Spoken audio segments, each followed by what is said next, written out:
And when we talk about competition, it was brought up to me about the whole roadie thing.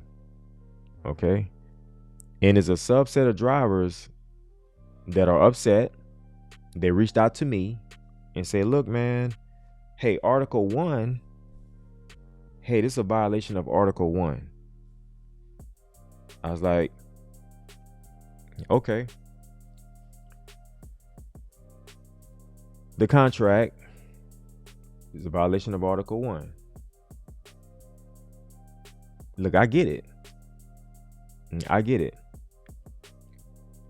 But my response to that person are those people that say, hey, they're in violation. Hey, look at this. They're in violation. I said, okay, well, if they're in violation, if UPS is in violation of acquiring Roadie in 2021 and a new contract was ratified in 2023, if they're in violation of Article 1 of the contract, then what is the consequences, UPS, by owning Roadie? I mean, we could sit up here and say right now, today, tomorrow, next week, hey, you're in violation, right? Break that meeting. And well, what has to happen then? Because like I said earlier, like we can sit up here and be upset and be mad and put curse words online and be all up in arms, walk into work, with smoke coming out of our ears and like, man, what's going on? But like, so what to be done about it? So what has to be done about it? So I'm all about solutions. And if they're in violation, which, many say that they are, okay, I mean, it's written, it's agreed upon. Now what? Break that meeting. So if it's agreed, then now what? Like, because we could stay surface level and be mad about stuff, we could do that. But at the same time, like, what we doing after that? I'm just bringing up the concerns. I got comments, I got messages on the Roadie video, and people attacking me, which what, I'm cool with it. Like, I'm cool with it. And that's why we came here to have a conversation, because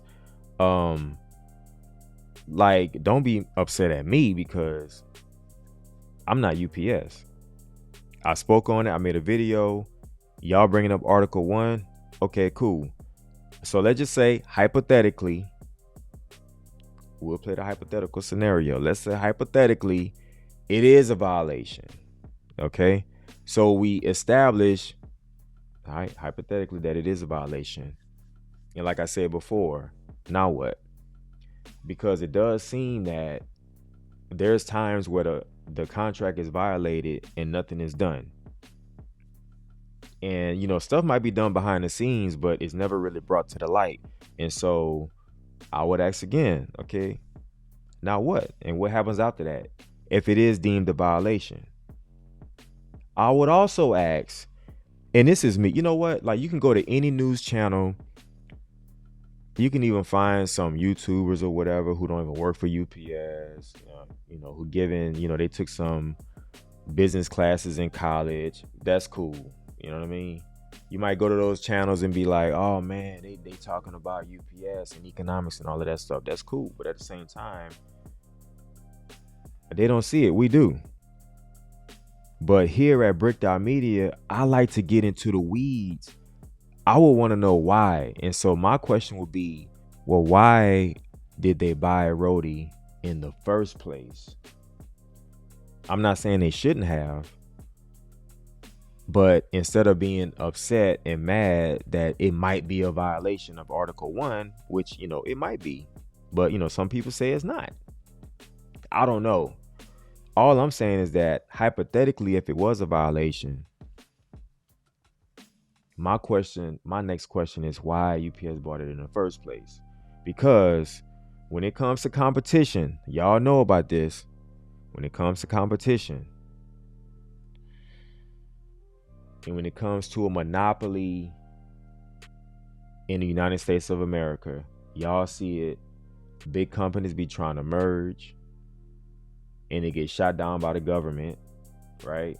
And it's like, well, nah, y'all gonna be too big. So a lot of times, well, in fact, most times, businesses might buy out like a smaller competitor in order to be more strong. So if you have a number one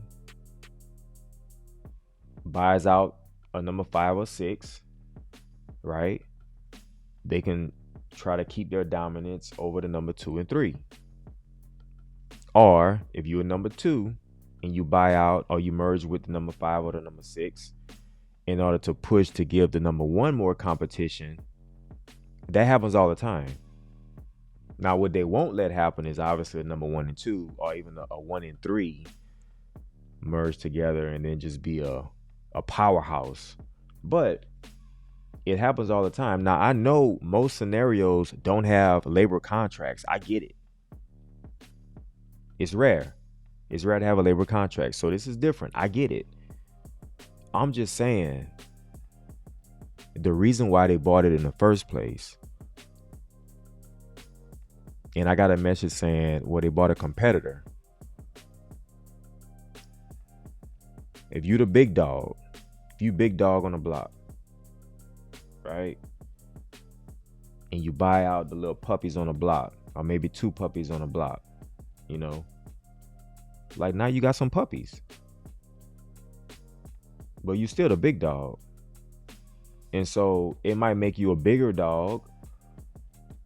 I'm just using animal analogies, nothing big, but I'm just saying, I don't see, and this is just me personally, it's my opinion, I don't see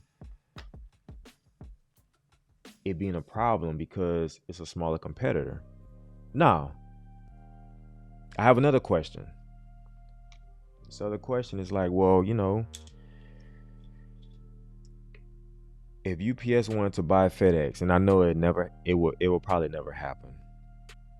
But let's just say they say, hey, we got the money to do it. We want to knock out the number two. Is anybody going to have a problem with that? Question. Is anybody going to have a problem with that? Just wondering, because you will maintain dominance for sure. There is no number three in that manner, right? There is no number three. It's you and nobody else, pretty much. If you swallow FedEx, will there be outrage if UPS bought FedEx? I'm just asking a question. I don't know.